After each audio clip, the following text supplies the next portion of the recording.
Let me ask you something, and I want you to really sit with this for a second.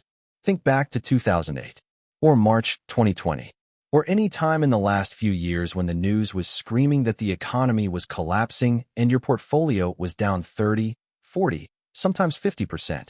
What did you do? If you're like most people, and I mean most, we're talking about the overwhelming majority of everyday investors. You either panicked and sold, or you froze up and did nothing. You watched your account bleed out like a leaky faucet and told yourself, I'll wait until things calm down before I do anything. Meanwhile, somewhere across town, a billionaire's phone was ringing off the hook. His wealth manager was calling with a list. Not a list of things to sell, a shopping list. That right there is the story of every single recession in modern history. And nobody talks about it plainly enough. So today, we're going to fix that. Because what happens to money during a recession is one of the most important financial concepts you will ever learn. And the fact that schools don't teach this is, honestly, criminal. Here's the uncomfortable truth that most financial content won't say out loud. Recessions don't destroy wealth. They transfer it. From the people who are scared, unprepared, and reactive, to the people who are calm, liquid, and ready. Every single time, without exception. And by the end of this video, you're going to understand exactly how that transfer works, where your money actually goes when markets crash, and most importantly, what you need to do right now so that the next recession doesn't happen to you. It happens for you. So let's start with something that might feel a little uncomfortable. The average American. That's not an insult. That's a real financial profile, and it's important to understand it. According to a Federal Reserve survey, nearly 40% of Americans couldn't cover a $400 emergency expense without borrowing money or selling something. For $100. That's not a recession survival fund. That's not even a month of groceries for a family of 4. Now layer on top of that the fact that the average American household carries over $90,000 in debt, credit cards, car loans, student loans, mortgages, and you start to see the picture. When a recession hits and income drops, those people aren't buying assets. They're selling them. Or worse, they're defaulting on them, which forces a sale anyway. Think of it like a game of musical chairs. Recessions speed up the music. And when the music stops, the people without a chair, without cash reserves, without financial flexibility, they have to give up their seat, their house, their investments, their business. And someone else sits down. That's someone else.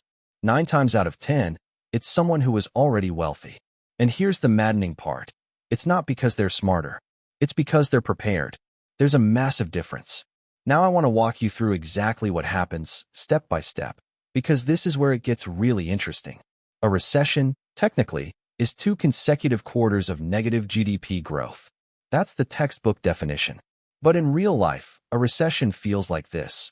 Businesses slow down, layoffs start trickling in, consumer spending drops, credit dries up, and suddenly assets that were worth a lot, houses, stocks, small businesses, start losing value fast because fewer people can afford to buy them. Here's the key mechanism that most people miss. Value doesn't disappear. Price does.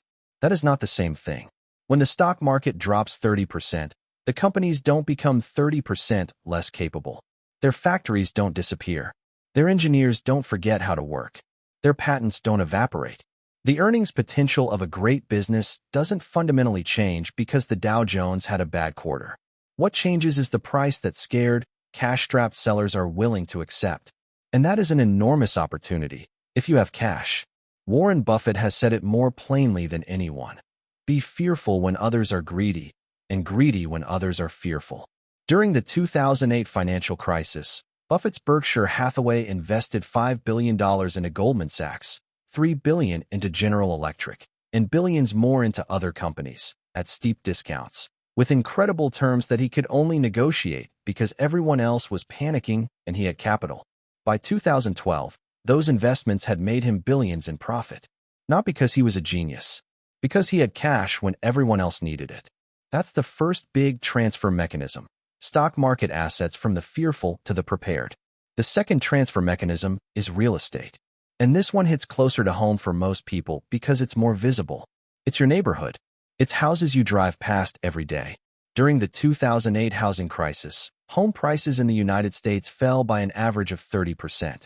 In some markets like Las Vegas, Phoenix, and parts of Florida, they fell by 50% or more. Millions of families lost their homes to foreclosure. Over 10 million foreclosure filings between 2008 and 2012, according to Realty Track data. Now, where did all those houses go? They didn't vanish. They got bought by cash buyers, by investors, by private equity firms that you've probably never heard of, but that now own hundreds of thousands of single-family homes across the country. One of the most remarkable stories from that era is a company called Invitation Homes. In the aftermath of the housing crash, Blackstone, one of the world's largest private equity firms, spent over $10 billion purchasing foreclosed single-family homes across America at rock-bottom prices. They turned those homes into rentals. Today, Invitation Homes is a publicly traded company worth billions of dollars. They own over 80,000 homes. They collect rent from families every single month, from houses that those families might have owned themselves if the timing had been different. Is that cynical? Maybe. Is it how the game works? Absolutely. And I'm not telling you this to make you angry. I'm telling you this so you understand the rules before the next recession starts the clock again.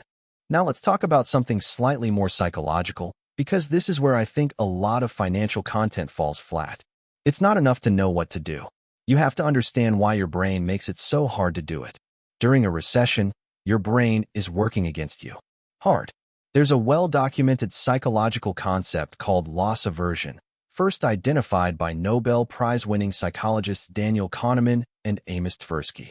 Their research showed that the pain of losing money feels roughly twice as powerful as the pleasure of gaining the same amount.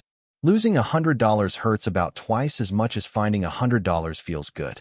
So when your investment account drops from $50,000 to $30,000, that $20,000 paper loss feels catastrophic. It feels urgent. It feels like you need to do something. And the easiest thing to do, the thing that makes the pain stop immediately, is to sell. But here's the trap. The moment you sell, you've done two things. First, you've converted a paper loss into a real, permanent loss. Second, you've locked yourself out of the recovery. Because recoveries are fast. They're brutal in how fast they leave people behind. After the March 2020 COVID crash, the S&P 500 dropped 34% in just 33 days, the fastest bear market in history. But then it recovered. All of it. And then some. Within 5 months. The people who sold at the bottom and waited for things to calm down missed one of the greatest stock market recoveries ever recorded. This happens every single time. 1987, 2001, 2008, 2020. The pattern is identical. Crash, panic selling, rapid recovery. The people who held or bought more come out ahead. The people who sold come out behind and bitter. Let's talk about what the smart money actually does during a recession, because it's more practical than you might think. First, they don't touch their long-term investments. Not unless they genuinely need the cash to survive. They let the portfolio drop on paper because they understand the difference between a paper loss and a real loss. They know the companies they own are still running, still earning, still building. The price will come back. Second, they accumulate more. If you have a regular contribution going into index funds or a 401k, a recession is the best thing that can happen to your buying strategy. You're literally buying the same assets at a discount. If you were buying shares of the S&P 500 at $4,000 and the crash brings it to $2,800, you just got a 30% off sale on the entire U.S. economy. That is not a tragedy. That is an opportunity. Third, they look for asymmetric opportunities. Real estate is the classic example. High-quality assets that are temporarily distressed because of broader market fear, not because of anything fundamentally wrong with the asset itself. A great house in a good neighborhood that a family has to sell because of job loss isn't a bad house. It's just available at a discount. Fourth, and this is the one that most people don't think about until it's too late, they protect their income. During a recession, your salary or business revenue becomes the most important asset you own. Because without it, everything else falls apart. Rich people diversify their income sources specifically so that one economic shockwave doesn't take everything down at once. I want to give you a moment to really absorb something. I want you to think about the 2020 pandemic recession. In March of 2020, the world locked down. Unemployment in the United States hit 14.7%, the highest since the Great Depression. The stock market crashed. Airlines, hotels, restaurants were decimated. Small businesses were closing by the thousands every week. People were terrified. At that exact moment, some of the greatest wealth transfers in a generation were happening. Elon Musk's net worth went from about $25 billion at the start of 2020 to over $150 billion by the end of the year. Jeff Bezos added nearly $80 billion to his net worth in 2020 alone. Mark Zuckerberg gained over $40 billion. These aren't small numbers. These are wealth gains that most humans couldn't accumulate in 1,000 lifetimes, and they happened during what the rest of the world experienced as a catastrophe. Now, obviously, not all of that was recession-specific. Tech benefited from pandemic tailwinds. But the broader pattern holds. The people with assets, the people with businesses, the people with ownership, they absorb the shock and often come out stronger. The people without those things absorb the worst of the pain. This isn't destiny. This isn't some fixed law of nature that you're helpless against. But it does mean you have to play the game consciously. You have to decide, right now, which side of that transfer you're going to be on. Okay, let's get practical. Because I'm not here just to tell you the system is stacked and then leave you hanging. I want to give you something real to work with. If a recession starts tomorrow, and for all we know, one could be right around the corner, here's the framework you need. Step 1. Build your cash buffer. Before anything else, before you think about investments or asset hunting, you need a real emergency fund. Not the old advice of 3 months of expenses. In a serious recession, layoffs can last 6 months, a year, longer. Target 6 months of living expenses in a high-yield savings account, minimum. This is not an investment. This is your armor. Without it, you become a forced seller when the wolves are circling. Step 2. Eliminate high-interest debt.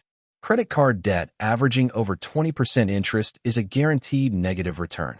Carrying that into a recession is like going into a fight already bleeding. Pay it off. Aggressively. Before you worry about anything else. Step 3. Protect your income streams. Think about your job. How recession-proof is it? Is there a skill you can develop, a side income you can build, a service you can offer that survives economic downturns? Healthcare, utilities, food, tech infrastructure, government work, these tend to hold up. Advertising, luxury retail, discretionary consumer goods, these get hammered. Know where you stand. Step 4. Keep investing consistently. Do not stop your 401k contributions. Do not stop your index fund purchases. If anything, a recession is the time to increase them if you can afford to. Dollar cost averaging into a down market is one of the most reliable ways to build wealth that exists. You're buying more shares for the same money. Your future self will thank you. Step 5. Stay educated on opportunity. When prices fall on assets you want to own long-term, great companies, real estate in solid markets, productive businesses, that is a signal to pay attention, not to run away. Not to go into debt buying speculative garbage, but to thoughtfully accumulate high-quality, discounted assets that you intend to hold for years. That's the playbook. It's not complicated, but it is hard, because it requires you to do the exact opposite of what your emotions are screaming at you to do. I want to end with something that I think about a lot, and it might stick with you. Every major recession in history, 1929, 1973, 1987, 2001, 2008, 2020, ended. Every single one. The market recovered. The economy came back. The people who held their ground, or better yet, who leaned in, they came out on the other side with more than they started with.